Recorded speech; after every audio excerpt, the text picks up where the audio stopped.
Iya, saudara, hari ini saya akan sampaikan sesuatu tentang dalam hidup kita ini banyak hal yang kita hadapi, kita gumuli, dan seringkali juga membuat iman kita akhirnya menjadi lemah. Beberapa waktu yang lalu ada orang yang datang kepada saya, dia menceritakan semua pergumulan hidupnya, saudara.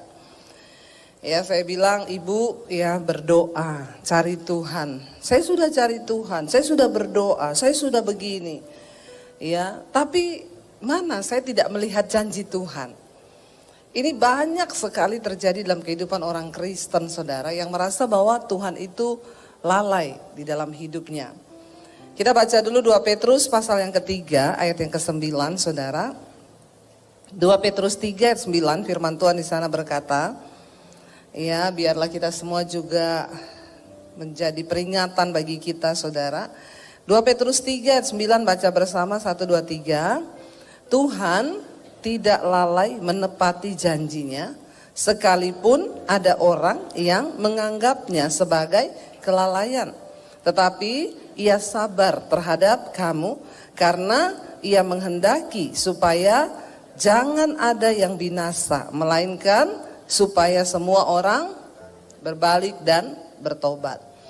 Saudara, ayat ini jelas berkata bahwa Tuhan tidak lalai menepati janjinya. Bilang kanan kirimu, denger ya, Tuhan itu tidak pernah lalai loh. Cepat ngomong sama kanan kiri. Ya, suami istri juga saling ingetin, ya. Jangan cuma salaman kanan kiri bilang Tuhan baik. Ya, sekarang kita ngomong kanan kiri, Tuhan tuh enggak pernah lalai. Ingat, ya. Lalu dikatakan di sana, sekalipun ada orang yang menganggapnya lalai. Bilang lagi kanan kirimu, jangan kamu anggap Tuhan lalai loh. Cepat ancam kanan kirimu. Harus diancam ya.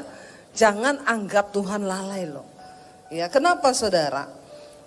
Semua persoalan, pencobaan, persoalan di hidup yang Tuhan izinkan kita alami itu, saya percaya Tuhan bekerja dengan waktunya, Tuhan bekerja dengan caranya, amin. Ya, tetapi memang ya selalu saya katakan Tuhan dengan manusia itu beda tipis toh. Tuhan maha tahu, manusia sok. Ya, tapi kita enggak boleh sok tahu. Tuhan itu maha tahu, masalahnya kita ini sok tahu.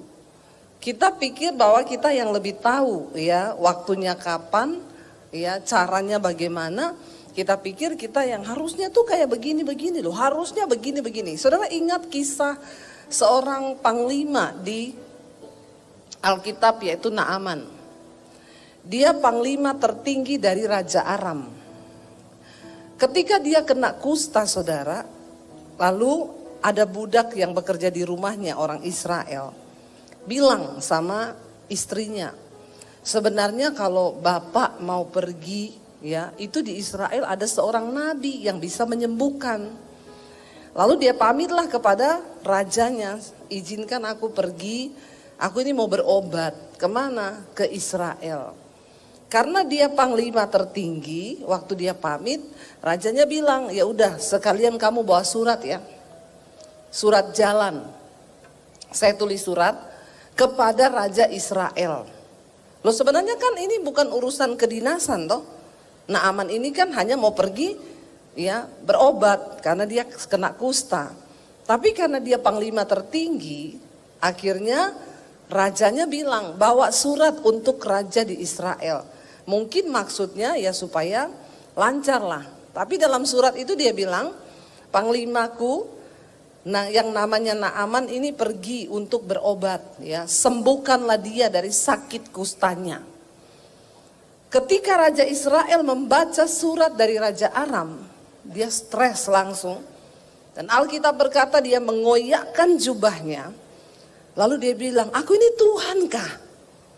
Kenapa ini Raja Aram menulis surat supaya aku menyembuhkan panglimanya?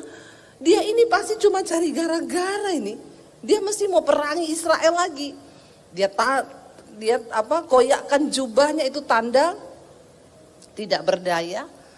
tanda ya segala macam tanda lah kalau orang mengoyakkan jubah itu takut, ya menyesal dan lain sebagainya. Dia bilang, aku ini Tuhan kah, disuruh sembuh orang. Ya kita tahu zaman itu orang sakit kusta tidak ada obat. Ini satu masalah besar. Akhirnya ketika Naaman pergi, saudara, ya, lalu ketika raja mengoyakkan jubahnya, kedengerannya lah sama Elia, dia bilang, jangan kamu koyakkan jubahmu, sebab kita punya Tuhan yang hebat. Ya Allah Israel, suruh dia datang ke sini untuk menemui. Pergilah Naaman untuk menemui Nabi Tuhan. Ketika ketemu, dia nggak ditemui, malah dia bilang sama dia kalau mau sembuh, dia pergi ke Sungai Yordan, rendam tubuhnya mandi selama 7 kali. Nanti dia pasti sembuh. Naaman bilang begini, saudara, aku pikir aku datang menemui hamba Tuhan, lalu hamba Tuhan itu keluar. Lalu dia taruh tangannya di atas kepalaku. Lalu dia goyang-goyang tangannya di atas kepalaku. Lalu dia doain aku dan aku sembuh. Ini loh salah satu ciri manusia yang sok tahu. Dia mengukur cara kerja Tuhan sesuai dengan konsep berpikirnya. Hari ini mungkin saudara lagi ada masalah.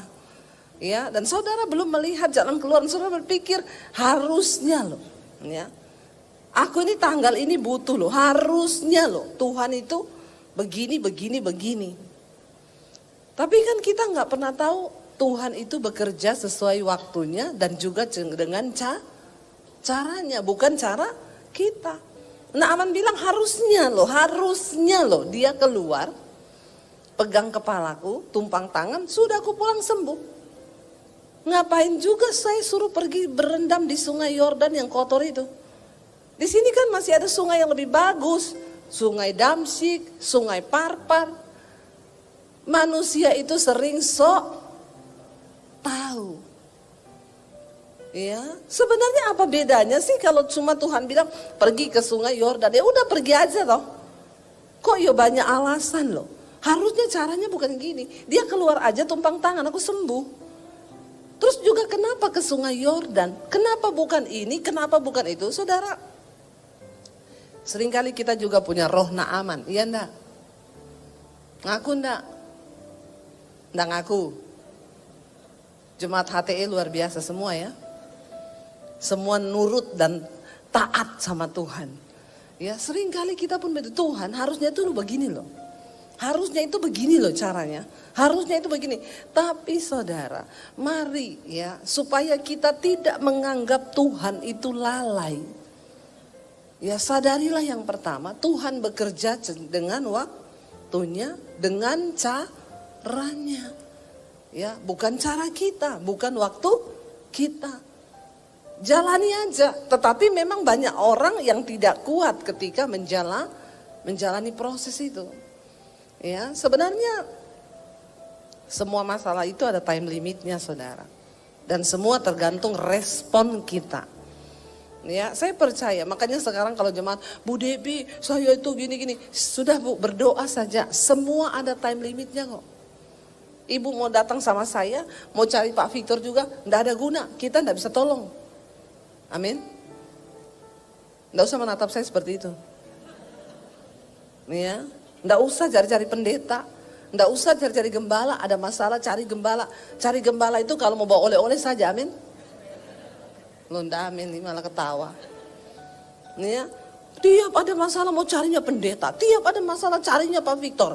Tapi kalau ada oleh-oleh nggak pernah ingat Pak Victor. Kenapa saya ngomong begini ya Pak? Padahal Bapak nggak curhat loh sama saya. Ya. Benar gak saudara? Ketika ada masalah, ada persoalan, cari Tuhan. Supaya kita mengerti maksud Tuhan, supaya kita beroleh kekuatan. Ada lagi ibu-ibu datang sama saya, Bu, saya itu sudah cari Tuhan. Saya percaya sama Yesus. Kenapa hidup saya itu banyak masalah? Saya bilang, Bu, itu tandanya kau masih hidup. Amin. Ya, kalau masih ada masalah, itu tanda kita masih. Bilang kanan kirimu, masih ada masalah? Puji Tuhan, masih hidup kau. Ya, kalau udah nggak ada masalah berarti sudah mati ya. Ya hidup ini saya bilang kita percaya kepada Yesus bukan supaya hidup kita ini tidak ada masalah. Kenapa kita percaya kepada Yesus sebagai Tuhan dan Juru Selamat? Supaya ketika kita menghadapi masalah di hidup ini, kita punya kekuatan. Amin. Jangan terbalik-balik. Banyak orang Kristen sesat, banyak orang Kristen mundur, banyak orang Kristen murtad. Kenapa? Ya, karena dia bilang sih udah ikut Tuhan, tapi kok banyak masalah. Kita percaya Tuhan, kita ikut Tuhan, karena memang dunia ini tempatnya masalah. Dunia ini gudangnya masalah. Ya kita percaya Yesus, kita ikut dia, supaya ketika tekanan dan persoalan datang, kita ini punya kekuatan. Saya ketemu satu orang yang tinggalin Yesus karena pasangan hidup. Ya, kenapa kamu tinggalin Yesus? Saya dapat jodoh soalnya Bu. Jodoh saya bukan orang Kristen. Soalnya saya sudah lama berdoa buat orang Kristen, tidak dapat. Akhirnya saya dapat ini. Ya, saya lihat juga suaminya nggak ganteng-ganteng amat. Ya, saya bilang, ini kamu tinggalin Yesus cuma model kayak begitu itu. Ya, soalnya Tuhan tidak jawab doaku. Ngeri saudara. Orang menganggap Tuhan lalai. Salah satu contoh di Alkitab, ya, yang menganggap Tuhan lalai itu siapa? Sarah, ya. Ketika Abraham mendapat janji Tuhan akan memperoleh seorang anak, saudara. Lihat Kejadian pasal 16. Kejadian 16 ayat 1 sampai ayat yang kelima kita baca. Kejadian pasal yang ke-16 saudara, ya. Hagar dan Ismail. Ayat yang pertama, adapun Sarai istri Abram itu tidak beranak. Ia mempunyai seorang hamba perempuan orang Mesir, Hagar namanya. Ayat 2, baca bersama. Berkatalah Sarai kepada Abram, engkau tahu Tuhan tidak memberi aku melahirkan anak. Karena itu baiklah hampiri hambaku itu, mungkin oleh dialah aku dapat memperoleh seorang anak. Dan Abram mendengarkan perkataan Sarai. Perhatikan saudara, apa yang seringkali membuat kita ini tidak sabar menunggu janji Tuhan digenapi. Kan mereka sudah menerima janji bahwa Abram itu akan menjadi bapa, bahwa Abram akan memperoleh banyak keturunan dan dia akan disebut bapa orang beriman. Ini janji loh yang Tuhan sudah berikan. Tetapi karena keadaan, perhatikan, Sarah berkata ya kepada Abraham, engkau tahu Tuhan tidak memberi aku melahirkan anak. Padahal Tuhan berkata kepada Abraham apa?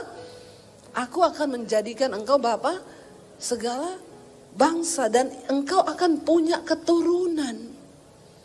Kenapa mereka gagal saudara? Yang pertama seringkali karena kita melihat keadaan. Sarah melihat keadaan. Iya, dia nggak percaya sama janji Tuhan, malah dia bilang apa? Tuhan tidak memberi aku untuk melahirkan anak. Iblis itu sering kali saudara, kerjaannya iblis itu apa? Kerjaannya iblis itu membuat kita meragukan akan janji Tuhan. Ya, iblis gak suka orang yang beriman. Karena itu tiap hari pasti dia bilang sama Sarah, kamu kan sudah menopause, kamu memang gak bisa punya anak. Lihat keadaanmu, gak bisa. Gak ada orang sudah menopause mati haid itu bisa punya anak. Itu secara ilmu, secara logika, hal itu tidak mungkin. Hari ini apa yang sedang iblis tanamkan dari pikiran saudara? Iya, mungkin iblis berkata, nggak mungkin usahamu itu bisa bangkit lagi, nggak mungkin rumah tanggamu bisa dipulihkan, nggak mungkin, dan nggak mungkin. Itu kerjaannya setan. Setiap hari dia akan berusaha menanamkan sesuatu di pikiran kita yang bertentangan dengan firman dan membuat kita meragukan akan janji Tuhan. Ya, tapi jangan biarkan setan. Waktu Sarah ini diserang sama iblis, dia perkatakan apa yang iblis taruh di otaknya. Harusnya yang dia perkatakan gini kan sama suaminya, Pak, ya memang secara keadaan ya, enggak masuk akal sih ya. Aku sudah mati haid, masa bisa punya anak? Tapi kan Tuhan udah janji tuh. Ya udah kita tunggu ya janji itu ya. Amin. Dan kita lihat salah satu kesalahan fatal dari Abraham, saudara. Ya, fatal sekali. Waktu Sarah memberikan sebuah pilihan, ya sudah, aku kan punya hamba, hampiri aja hambaku itu. Mungkin oleh dia, aku dapat memperoleh seorang anak. Ayat yang dikatakan berikutnya apa? Dan apa? Abram mendengarkan perkataan Sarai. Bapak-bapak hati-hati loh ya. Kalau kau juga mendengar sesuatu yang bertentangan dengan firman Tuhan, jangan didengar. Tapi ya namanya, ya mungkin sih laki-laki ya.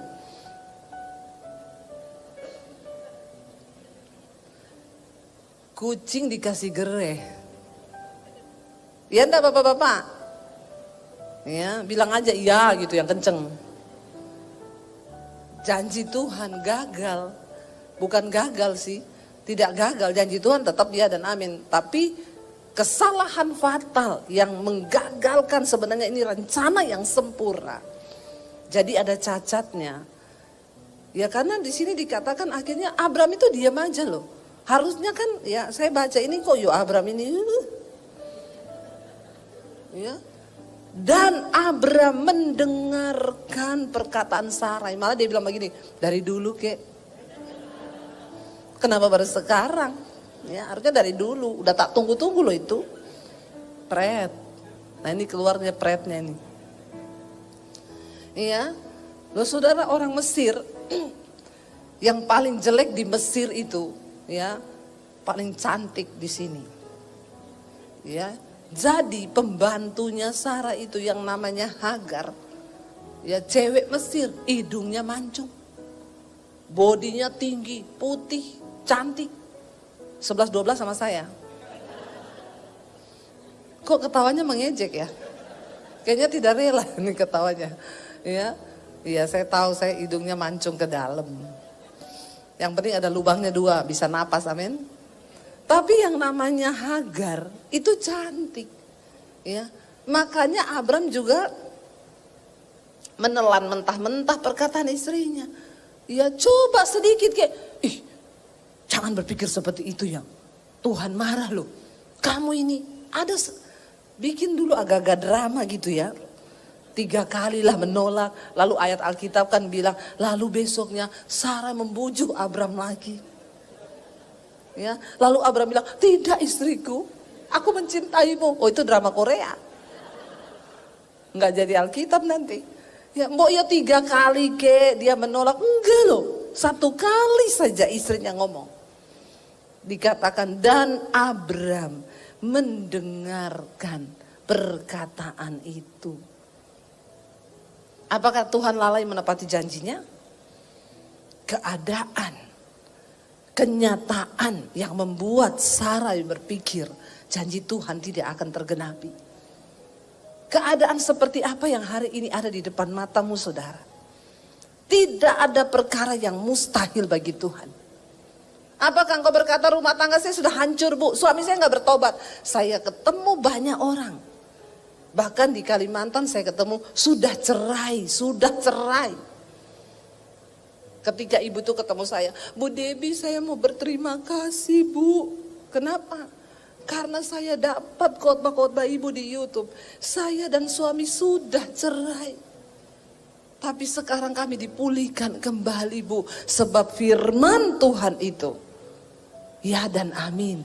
Waktu saya praktek melakukan semua yang ibu khotbahkan.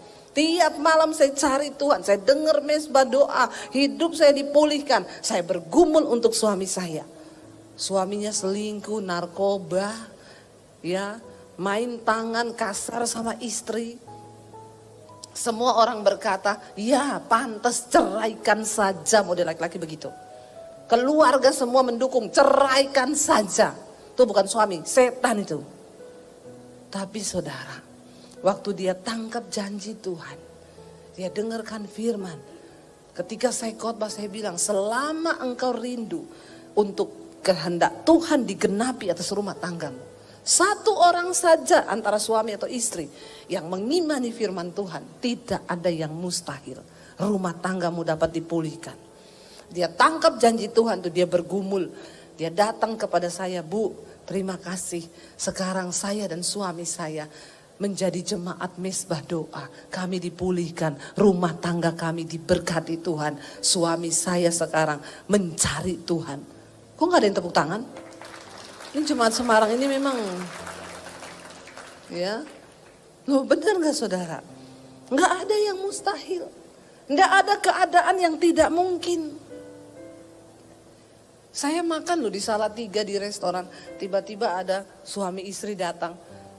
Dari jauh dia datang saudara, langsung nangis, ya, mau berlutut di kaki saya. Ibu, terima kasih Bu, nggak usah kayak gitu, berdiri. Nanti orang pikir saya pukulin ibu, berdiri Bu. Ya kadang-kadang juga jemaat itu memang, ya tapi saya juga menyadari mungkin karena dia memang merasakan anugerah Tuhan ya. Saya mau berterima kasih sama Ibu Debbie. Kami berdua Bu, hampir bercerai Bu, tidak ada harapan. Tapi ketika kami dengar firman Tuhan, kami terus ngikuti Bu, rumah tangga kami dipulihkan. Saya mendengar banyak sekali kesaksian yang seperti itu. Di Atlanta suami istri sudah bercerai saudara. Ya, suaminya selingkuh, istrinya tidak tahan, lalu istrinya juga nggak kuat, punya anak, ya sudah kita cerai aja. Saya udah nggak bisa, kamu udah selingkuh sama orang lain. Ketika bercerai, istrinya selingkuh juga dengan temannya, suami orang juga.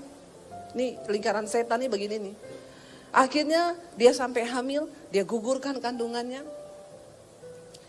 Lalu di saat itu dia sudah stres saudara. Orang tuh kalau berbuat dosa pengennya mati, pengennya bunuh diri, hidupnya gak damai sejahtera. Karena itu yang membuat orang bahagia bukan harta, bukan uang. Tapi waktu kita berjalan di dalam kehendak Tuhan, di dalam kebenaran, itu ada kebahagiaan, amin. Biar kau mau kaya seperti apa, kalau kau hidup dalam dosa, gak bahagia hidupmu. Akhirnya saudara, ya, dia stres sampai terpikir mau bunuh diri, tapi di saat itu dia temukan firman Tuhan, dia dapetin khotbah saya di YouTube, dia mulai percaya kepada firman Tuhan. Dan janji firman Tuhan itu ya dan amin. Dia dijamah Tuhan, dia bertobat, dia sungguh-sungguh cari Tuhan, dia berdoa buat suaminya, sudah bercerai.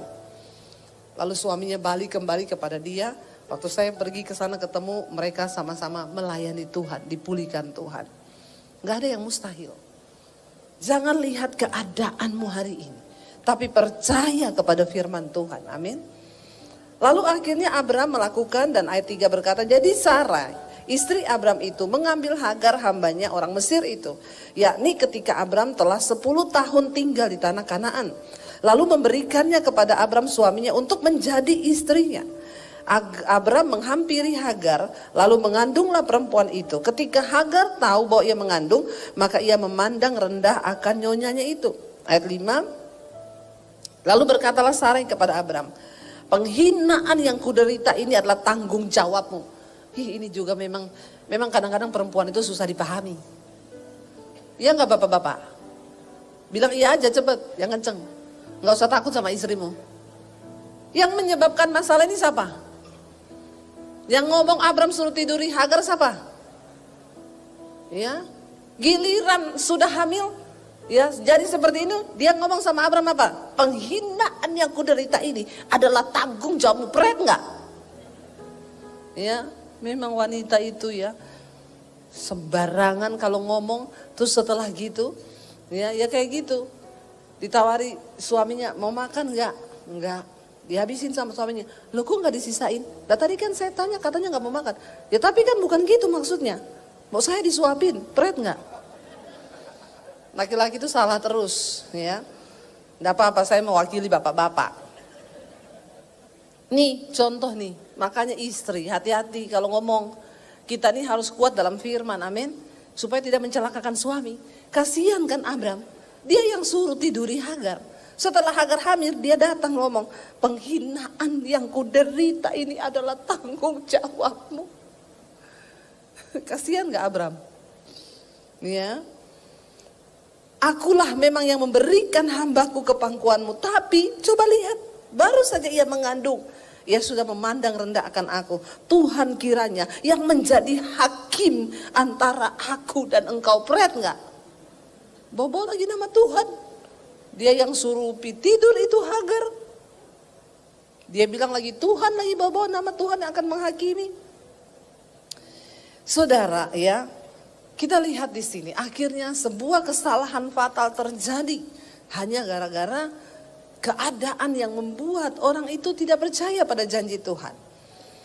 Saya kemarin di Jakarta saya ketemu dengan satu orang hamba Tuhan, Pak Amos, saudara, dia Ratnam. Dia dulu yang menubuatkan kami ketika kami ada di Jakarta. Waktu Tuhan panggil kita dari Solo pindah ke Jakarta. Menanti janji Tuhan itu rasanya tidak mudah. 1 tahun pertama di Jakarta kami tidak ada pelayanan. Akhirnya suami saya bilang, saya mau pulang. Saya nggak kuat berpisah dengan anak-anak. Saya bilang, tapi kan Tuhan berjanji kita disuruh ke Jakarta. Ini tanah Kanaan yang Tuhan bawa buat kita. Ada janji besar buat kita sini. Suami saya bilang, saya nggak peduli, aku mau pulang. Kalau kamu mau bertahan, bertahano dewi. Sebaiknya kita undang suami saya untuk bersaksi ya, setuju? Sini saya. Jadi dia nggak duduk terus di situ, enak aja kalau nganterin saya duduk aja di situ ya. Jadi sekali-sekali dia yang ngomong ya saudara ya. Biar dia menceritakan dari versinya bagaimana pada waktu itu dia rasanya tidak percaya pada janji Tuhan. Shalom. Ya. Tepatnya 15 tahun yang lalu bahwa Tuhan bicara kepada kita untuk kita pindah dari Solo, pindah ke Jakarta. Itu hal yang sangat sulit buat kami sebab kami sudah punya rumah, punya pelayanan, punya usaha, tapi tiba-tiba Tuhan suruh kita ke Jakarta dan suara itu sangat kencang dan juga kami berdua mendapatkan konfirmasi untuk pergi ke Jakarta. Tapi sampai di Jakarta, ekspektasi yang kita punya ditutup sama Tuhan. 1 tahun tidak ada pelayanan. Satu ketika dalam satu kesempatan saya ngomong sama istri saya gini, nerima janji Tuhan tuh susah. Kalau di antara saudara ada yang berkata gini, saya pengen menikmati janji Tuhan, nggak mudah saudara. Dan mau mendengar suara Tuhan juga bukan yang baik. Mendengar suara Tuhan itu sangat sakit buat daging.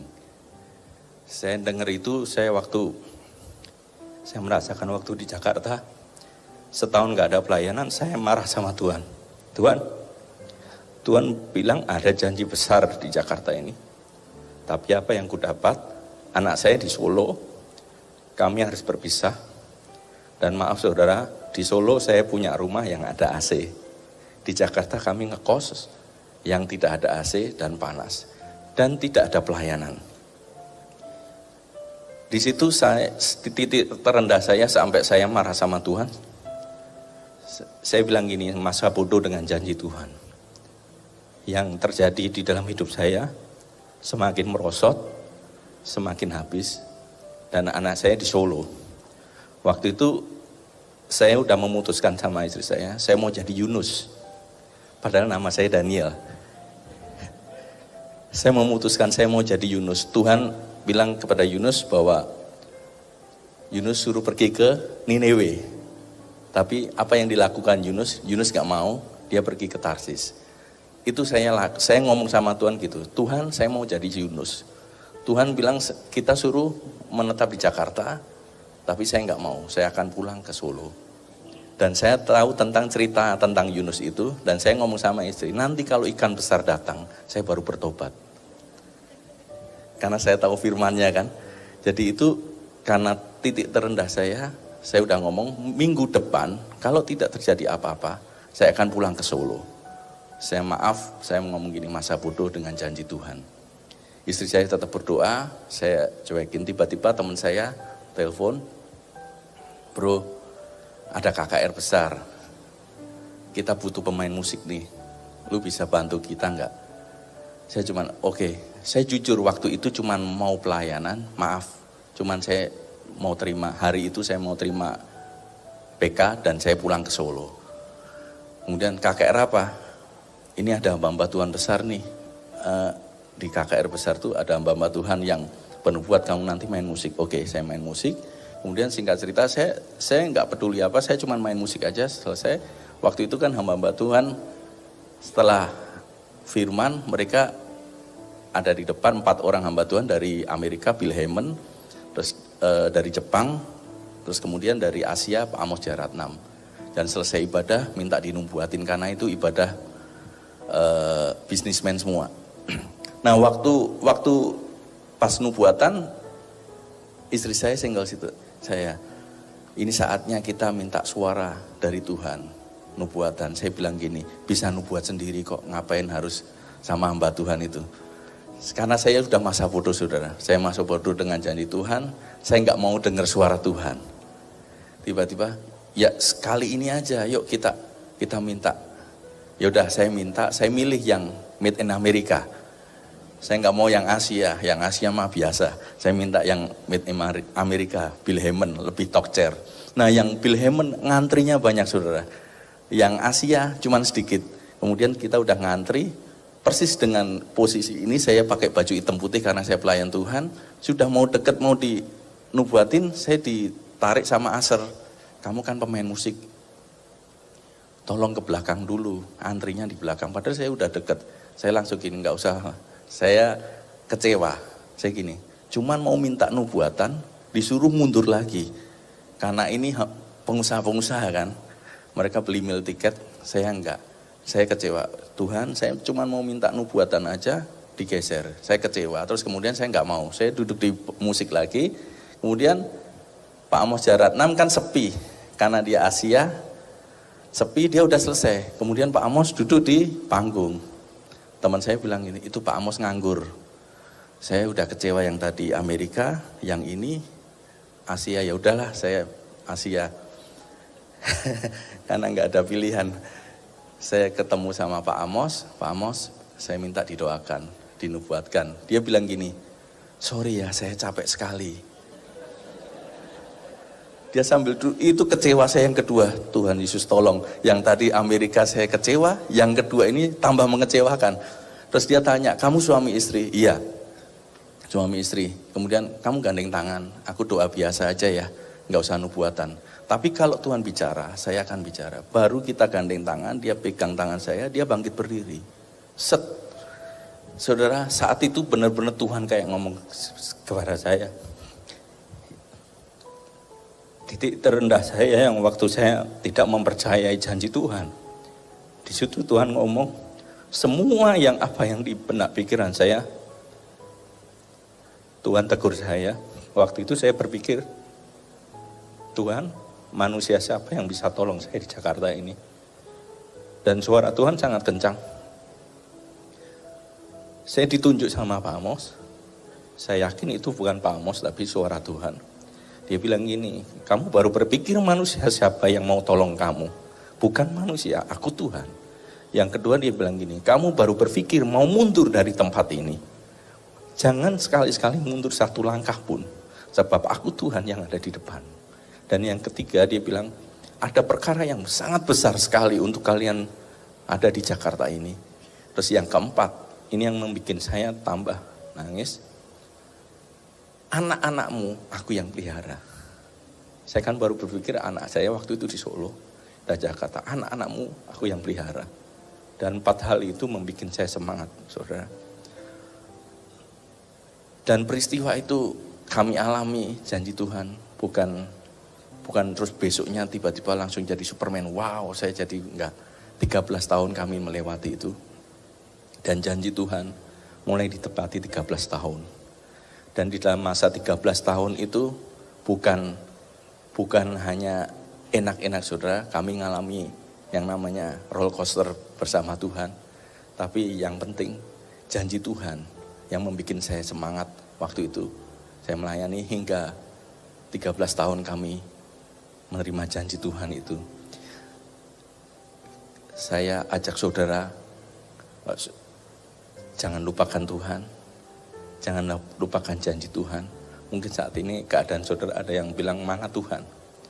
Jangan sekali-sekali bilang Tuhan tidak ada. Tuhan itu ada. Amin. Dia menyertai kita dari hari ini sampai selama-lamanya. Amin.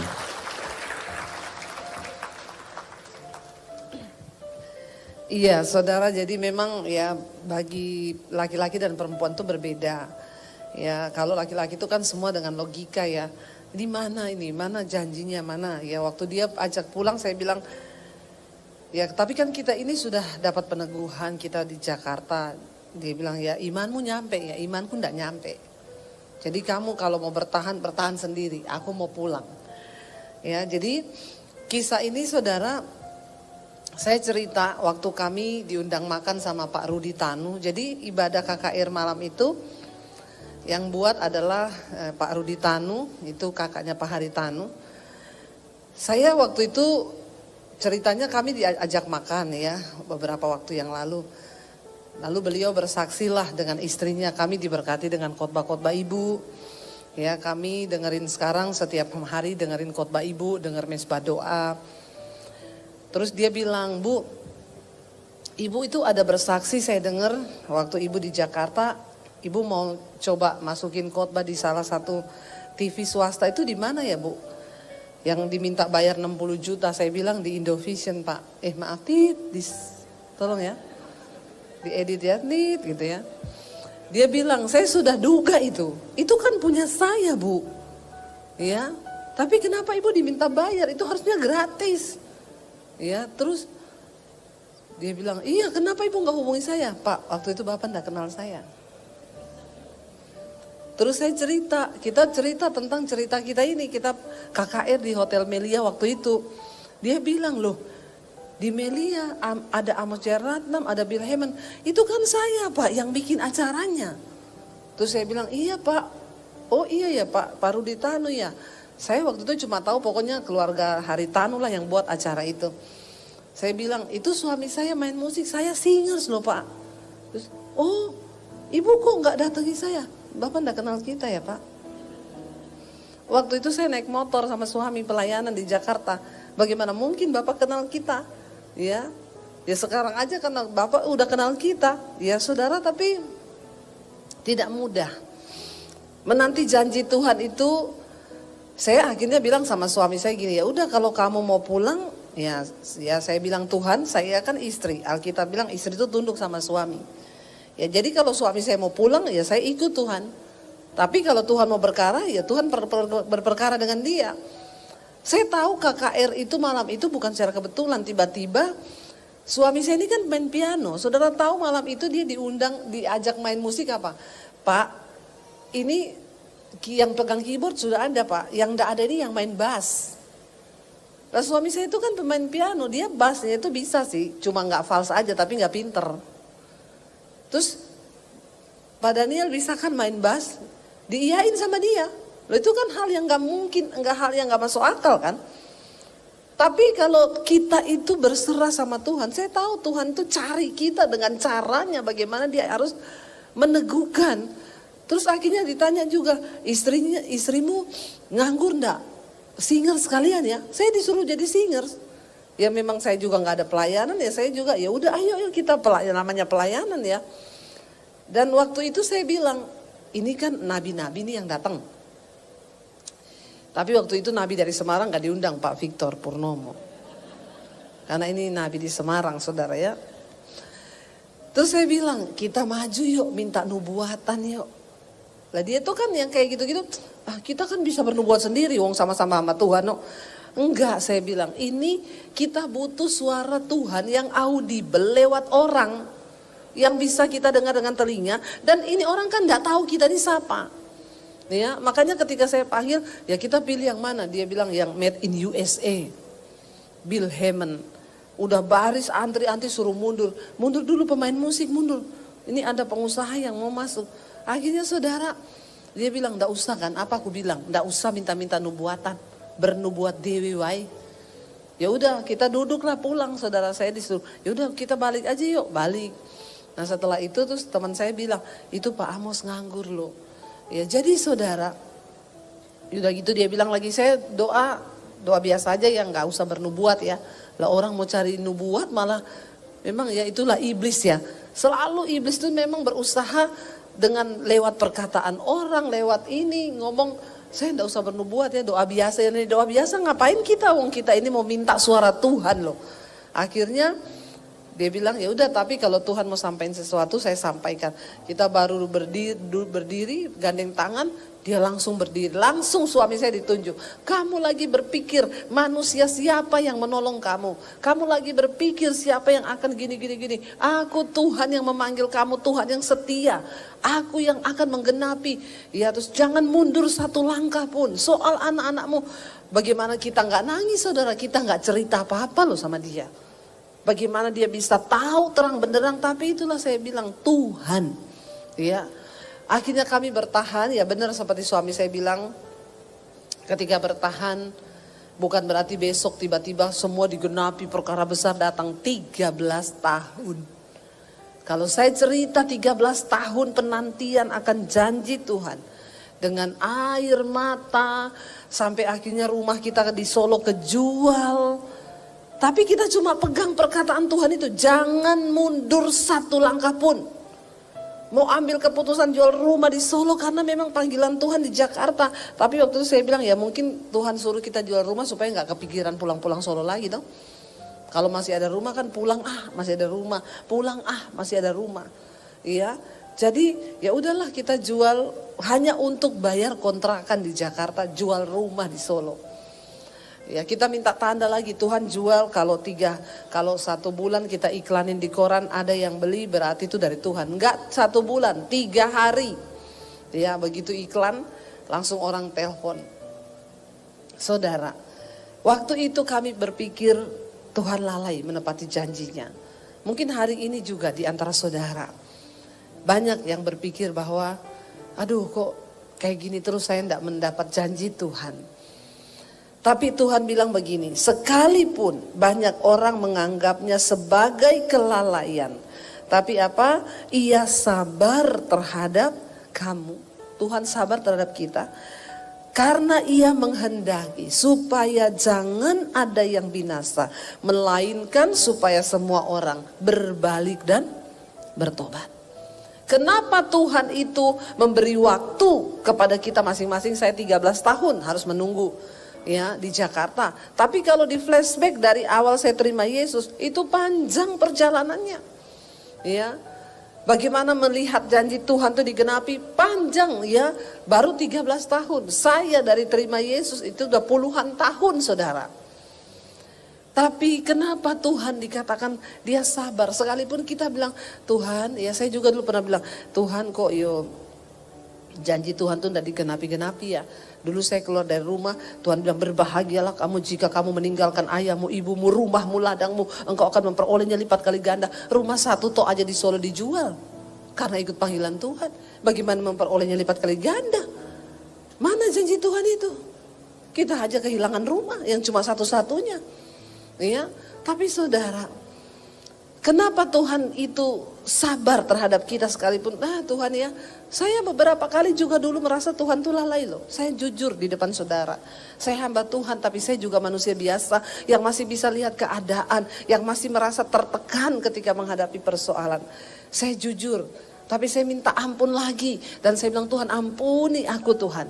Berusaha meneguhkan hati itu tidak mudah. Makanya kita perlu firman di hidup kita. Ternyata ketika saya baca ini, kenapa saudara? Rasanya kelihatan Tuhan mengulur. Cuma satu, di dalam proses penantian kita akan janji Tuhan. Tuhan mau kita mengalami Tuhan. Kita melihat dia secara pribadi. Kita mengalami pertolongannya. Karena dia menghendaki supaya tidak ada seorang pun yang binasa. Melainkan supaya kita semua berbalik dan bertobat. Dan ini kita tidak dapatkan di mana-mana. Proses dari Tuhan itu hanya ada di dalam Tuhan. Karena itu hari ini kalau saudara sedang diproses, tetap pegang firman Tuhan. Istri, jangan kau rongrong suamimu untuk melawan firman Tuhan seperti Sarai. Ya, suami, jangan juga dengar kalau istri ngomong sesuatu yang tidak sesuai firman. Demikian sebaliknya, suami, jangan kau rongrong istrimu untuk tidak menggenapi rencana Tuhan. Tapi mari kita saling meneguhkan. Kalau suami lemah, istri menguatkan. Kalau istri lemah, suami harus menguatkan. Harus ada salah satu yang kuat di dalam firman. Amin. Cepat atau lambat firman Tuhan, janjinya itu pasti digenapi dalam hidup kita.